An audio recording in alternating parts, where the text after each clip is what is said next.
में इसका अर्थ क्या होता है, घेटो का क्या कार्य है, आखिर में ये शब्द क्यों उपयोग किया जाता है। देखिए इसे छोटा सा शब्द है जो कि पहले मध्यकालीन यूरोप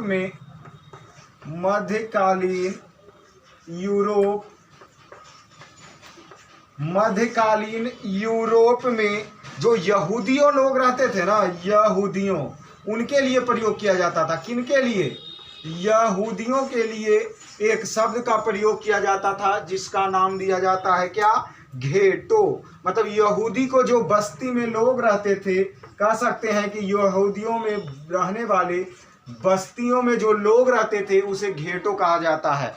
आपसे इससे अगर क्वेश्चन पूछा कि आप यूरोप में इतिहास में घेटो का क्या अर्थ समझते हैं, तो इसका क्या आंसर बोलिएगा। छोटे शब्द के व्यवहार मूलतः मध्यकालीन यूरोप शहरों में यहूदियों बस्ती को घेटो कहा जाता था, जो कि पहले कहा जाता था। लेकिन परंतु वर्तमान समय में क्या, परंतु वर्तमान समय में अभी अगर क्या कहा जाता है इसका, वर्तमान समय में यह धर्म प्रजाति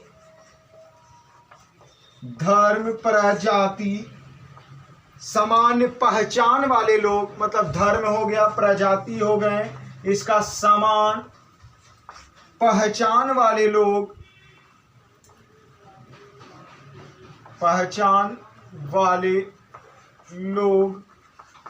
एक साथ, पहचान वाले लोग एक साथ एक स्थान पर रहता हो, एक साथ स्थान पर रहता हो, उसे क्या कहा जाता है, घेटो। मतलब वर्तमान समय में जो धर्म और जाति, मतलब एक ही धर्म एक ही जाति के जो सामान्य पहचान वाले लोग एक स्थान पर रहते हैं उसे घेटो कहा जाता है। जो कि अभी हम सब घेटो का यही अर्थ होता है कि मध्यकालीन में घेटो का अर्थ कुछ और हुआ। मध्यकालीन यूरोप में जो यहूदी की बस्ती रहते थे उसे पहले कहा जाता था, लेकिन अभी वर्तमान में समान धर्म और जाति के लोग एक स्थान पर रहते हैं, उसे घेटो कहा जाता है। देखिए अब हम सब यूरोप में पढ़ने वाले हैं यूनान में, मतलब यूरोप में एक देश यूनान है, उसमें कैसे आंदोलन हुआ, उसका आंदोलन का विवरण पढ़ेंगे, आंदोलन का विवरण पढ़ेंगे। मतलब यूनान में आंदोलन कैसे हुआ इसका विवरण हम सब आज पढ़ने वाले हैं। देखिए कहा जाता है कि पूर्ण जागरण काल के समय में ही, पूर्ण जागरण काल के समय में ही, मतलब जब से पूर्ण जागरण का काल था उसी समय में देश में यूनानियों की प्रेरणा जागी थी। मतलब उन्हें भी लगा था विकास होने का काफी प्रेरणा, मतलब पूर्ण जागरण काल के समय में यूनान में प्रेरणा जागी, उन्हें भी आंदोलन करना शुरू कर दिया, उन्होंने विकास किए। लेकिन फिर भी प्रेरणा तो जागता है, कब, पूर्ण जागरण काल के समय में ही। लेकिन परंतु एक कारण बन जाता है क्या, जो यूनान है वह तुर्की के अधीन रहता है। यूनान जो है वह तुर्की साम्राज्य के अधीन रहता है, तुर्की साम्राज्य के अधीन रहता है। तो अधीन रहने के कारण प्रेरणा का इनका कुचल दिया जाता है, कोई फायदा नहीं होता है। लेकिन फिर भी एक जब से फ्रांसीसी क्रांति का प्रभाव, मतलब पूर्ण जागरण पहले हुआ, उसके बाद फ्रांसीसी क्रांति हुई। देखिए तो फ्रांसीसी क्रांति के समय में, कौन सी क्रांति बाबू, फ्रांसीसी क्रांति के समय में ही जो प्रभावित होकर, मतलब फ्रांसीसी क्रांति से प्रभावित होकर यूनानियों ने राष्ट्रवाद की भावना का विकास तेजी हो गया। कब, फ्रांसीसी क्रांति की प्रेरणा से, फ्रांसीसी क्रांति की प्रेरणा से यूनान में यूनान में फ्रांसीसी क्रांति की प्रेरणा से यूनान में राष्ट्रवाद की भावना, यूनान में राष्ट्रवाद की भावना का तेजी से विकास हुआ, तेजी से विकास हुआ। अब देखते हैं ये जो विकास होता है फ्रांसीसी क्रांति के देखते हुए, तो इनमें क्या होगा आगे चलकर, क्या तुर्की वाले इन्हें छोड़ने वाले हैं? तो आगे हम सब देखेंगे कि जो तुर्की का शासन ने अपने अलग करने के लिए, देखिए ये जो यूनान है वह तुर्की से शासन से अलग करने के लिए एक संस्था की स्थापना करती है जिसे बोला जाता है हीतेरिया, हीतेरिया, हीतेरिया फिलायक, हीतेरिया फिलायक। तो ये हीतेरिया फिलायक क्या है, कैसी संस्था है, ये संस्था का स्थापना कौन करता है? तो ये संस्था का स्थापना यूनानियों लोग करते हैं। क्यों करते हैं बाबू? ये जो हीतेरिया फिलायक संस्था का स्थापना क्यों करते हैं?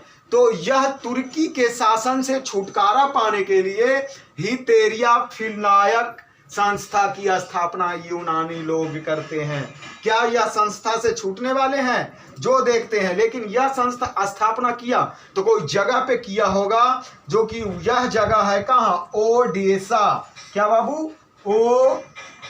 ओडेसा, मतलब ओडेसा नामक स्थान पर इन्होंने हीतेरिया फिलायक नामक संस्था की स्थापना किया। कौन सी जगह पे? ओडेसा नामक जगह पे। अब देखते हैं आगे क्या होता है। यही आंदोलन, यूनान के ही आंदोलन में एक इंग्लैंड के व्यक्ति को कुचला जाता है, मतलब कह सकते हैं कि इंग्लैंड के एक व्यक्ति को शहीद होना पड़ता है। कौन से आंदोलन में? यूनान के आंदोलन में। इसी आंदोलन में कहाँ की बाबू? इंग्लैंड, जो इंग्लैंड के एक व्यक्ति जिनका नाम क्या है? इंग्लैंड के एक व्यक्ति लॉर्ड बायरन,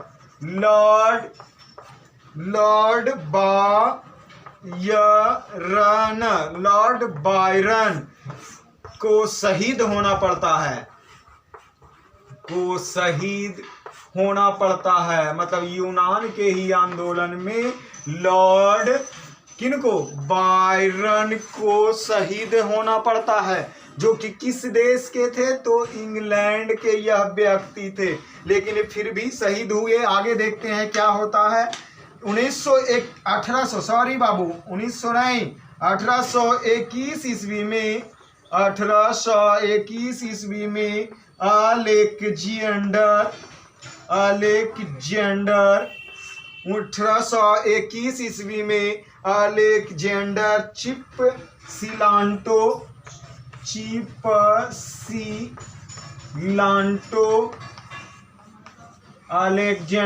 चिपसिलांटो के नेतृत्व में विद्रोह शुरू हो जाता है, के नेतृत्व में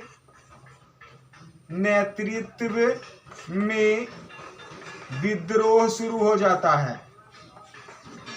तो आपसे क्वेश्चन ये भी पूछ सकता है कि यूनान में विद्रोह शुरू कब हो गया? 1821 ईस्वी में। लेकिन देखते हैं आगे क्या होता है।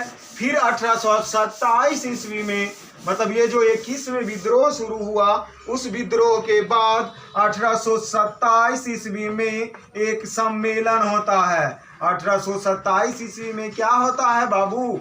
सम्मेलन होता है। देखते हैं ये सम्मेलन में क्या होगा। 1827 ईस्वी में सम्मेलन हुआ जिसमें भाग लेते हैं कौन कौन? इंग्लैंड, फ्रांस, फ्रांस, रूस, ये तीन महान देश मिलकर तुर्की को पराजित करने की एक योजना बनाती है, एक निर्णय लेता है, जो कि 1832 ईस्वी तक जाते जाते, कब बाबू? 1832 ईस्वी तक जाते जाते 1832 ईस्वी तक जाते जाते तुर्की को हार मानना पड़ता है, तुर्की को हार मानना पड़ता है, तुर्की को हार मानना पड़ता है। और तुर्की हार माना तो यूनान को क्या हो गया, स्वतंत्रता मिल गई। इस प्रकार यूनान का स्वतंत्रता की होती है और यही 1932 ईस्वी में ही यूनान को स्वतंत्र घोषित कर दिया जाता है। देखिए यूनान की स्वतंत्रता के बारे में हम सब पढ़ें। अब यूनान यूरोप महादेश में ही और भी देश एक दो हैं जो स्वतंत्रता के लिए काफी प्रयास किए, किन्हीं को मिला और किन्हीं को नहीं भी मिला। अब हम सब पढ़ेंगे हंगरी। क्या बाबू, हंगरी। हंगरी में भी राष्ट्रवाद की भावना जागती है, हंगरी में भी स्वतंत्रता के लिए आंदोलन होता है। लेकिन देखते हैं होता है क्या ये आंदोलन में, मतलब हंगरी के स्वतंत्रता का आंदोलन में क्या होता है, जो अब हम सब देखेंगे। देखिए 1848 ईस्वी में, कब बाबू, 1848 ईस्वी में क्रांति का प्रभाव यहाँ भी राष्ट्रीय आंदोलन जागा। मतलब 1848 का जो कि क्रांति, जो कि हम आपको पहले वाले वीडियो में बता चुके हैं कि 1848 की क्रांति क्या हुई थी, तो वही बात यहाँ कहा जा रहा है। 1848 ईस्वी के क्रांति के प्रभाव से हंगरी में भी राष्ट्रवाद की भावना, हंगरी में भी राष्ट्रवाद या बोल सकते हैं राष्ट्रीय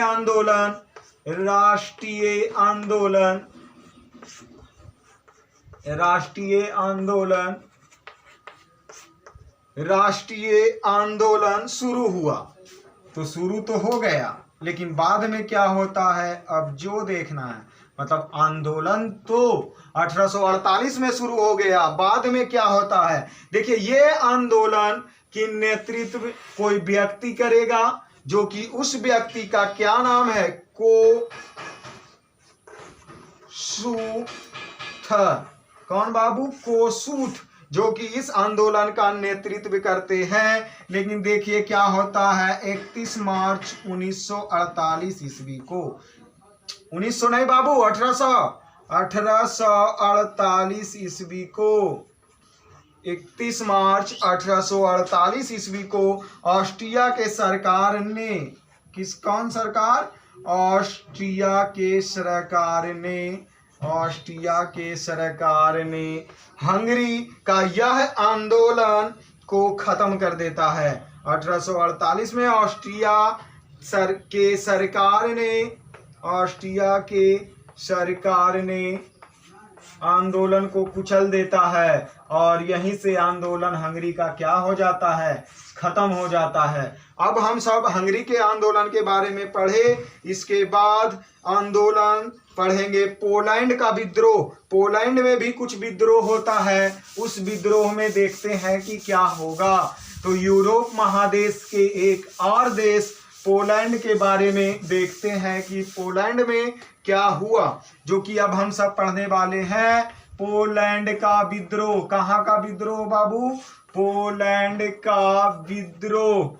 देखते हैं इस पोलैंड में विद्रोह का क्या हुआ, तो कब शुरू हुआ। देखते पोलैंड में राष्ट्रीय भावना का विकास, रूस के विरुद्ध विद्रोह किया जाता है। मतलब ये जो पोलैंड है वो किनके विरुद्ध, रूस के विरुद्ध विद्रोह किया जाता है। आपसे क्वेश्चन इस प्रकार भी पूछ सकते हैं कि पोलैंड का विद्रोह किसके लिए किया गया था, तो आप आंसर क्या दीजिएगा, रूस के लिए पोलैंड का विद्रोह किया जाता है। इसमें देखिए 1830 की क्रांति, 1830 की क्रांति, जो 1830 की क्रांति फर्स्ट वीडियो में आपको बताया गया है कि क्या हुआ था।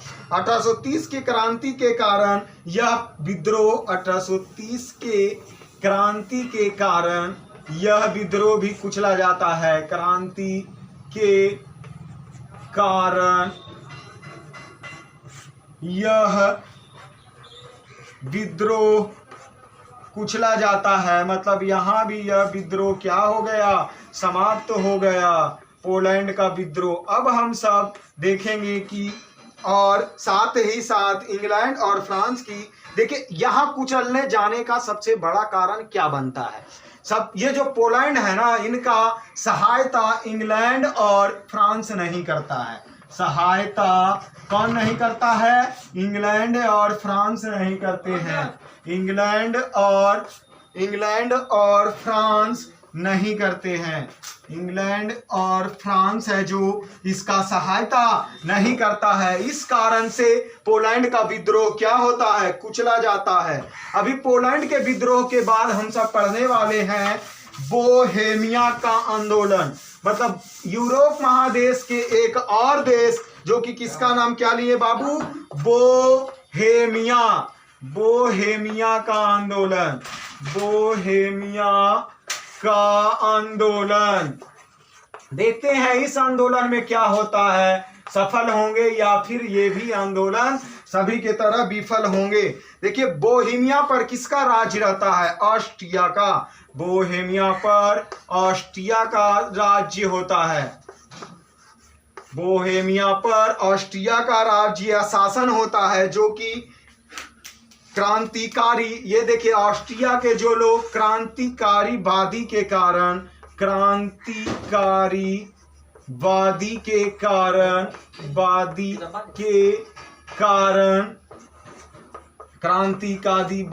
कारण यहाँ का भी आंदोलन को खत्म कर दिया जाता है। क्या कर दिया जाता है? आंदोलन को खत्म कर दिया जाता है। खत्म कर दिया जाता है। देखिए सबसे इंपॉर्टेंट क्वेश्चन, अब की ऑब्जेक्टिव की तरफ हम सब आगे बढ़ते हुए चलते हैं। बोहेमिया का आंदोलन यहीं से समाप्त हुआ ऑस्ट्रिया के द्वारा। अब देखिए ऑब्जेक्टिव क्वेश्चन किस प्रकार पूछे जा सकते हैं आपसे, और पूछे भी जाते हैं ऑब्जेक्टिव क्वेश्चन आपसे। देखिए ऑब्जेक्टिव क्वेश्चन ये पूछा जाएगा, यूरोप में राष्ट्रीयता की भावना का विकास का सबसे महत्वपूर्ण कारण क्या है? मतलब ये जो यूरोप में राष्ट्रवाद की भावना का विकास का सबसे महत्वपूर्ण कारण क्या है? तो फ्रांसीसी की क्रांति। कौन सी क्रांति बाबू? फ्रांसीसी की क्रांति।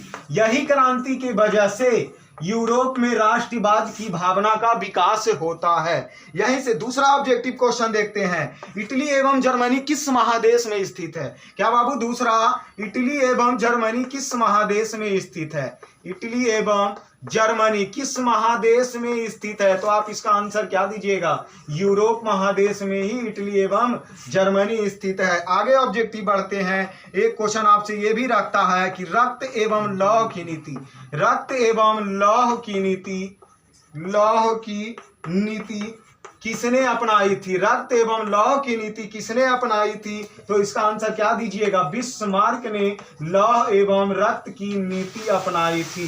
किसने बाबू? बिस्मार्क ने लौह एवं नीति अपनाई थी। देखिए आगे क्वेश्चन हम सब देखते हैं, जर्मनी राज्य का निर्माण किसने किया? मतलब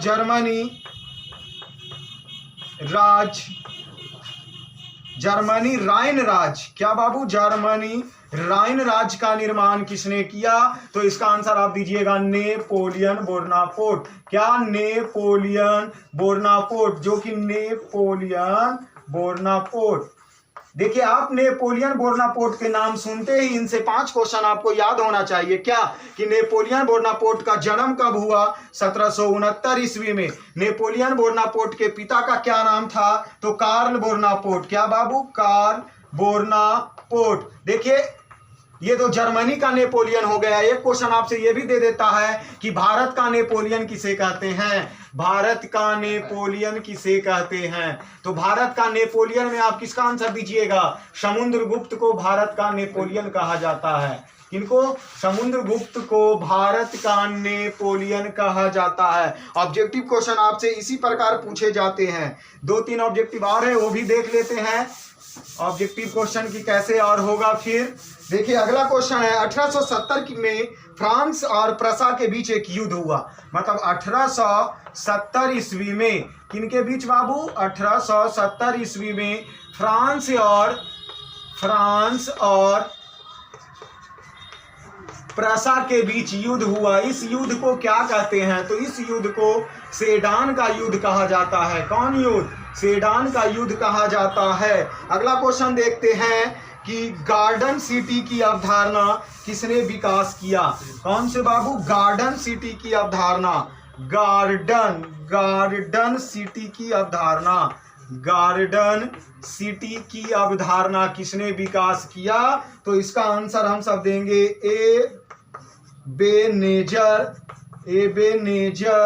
क्या? Ebenezer Harvard. क्या? एबेनेजर हार्वर्ड ने किसकी स्थापना की? गार्डन सिटी की विकास की स्थापना की। देखिए एक क्वेश्चन आपसे ये रहता है, गैरीबाल्डी पेशे से क्या करते थे? गैरीबाल्डी पेशे से क्या थे? तो गैरीबाल्डी एक नाविक था। गैरीबाल्डी नाविक है जो कि आंदोलन में बहुत सारी भूमिका ये भी निभाते हैं, नाविक थे। इस प्रकार ऑब्जेक्टिव क्वेश्चन रहा। एक ऑब्जेक्टिव क्वेश्चन हम आपको देते हैं जिनका आंसर आप शेयर जरूर कीजिएगा। उस क्वेश्चन क्या है? काउंट काबूर को विक्टर इमोनियल किस पद दिया था? क्या क्वेश्चन पूछे बाबू? जो कि इटली के एकीकरण में जो काउंट काबूर का महत्वपूर्ण एक योगदान रहता है। क्या? काउंट काबूर। क्वेश्चन देख लीजिए पहले आप। काउंट काबूर को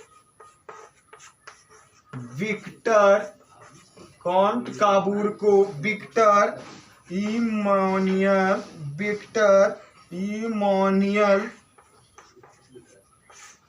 इमोनियल ने किस पद पर नियुक्त किया था? किस पद पर नियुक्त किया था?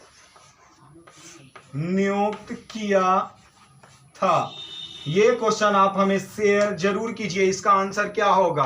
क्या काउंट काबूर को विक्टर इमोनियल ने किस पद पर नियुक्त किया था? इसका आंसर आप कमेंट बॉक्स में शेयर जरूर करें।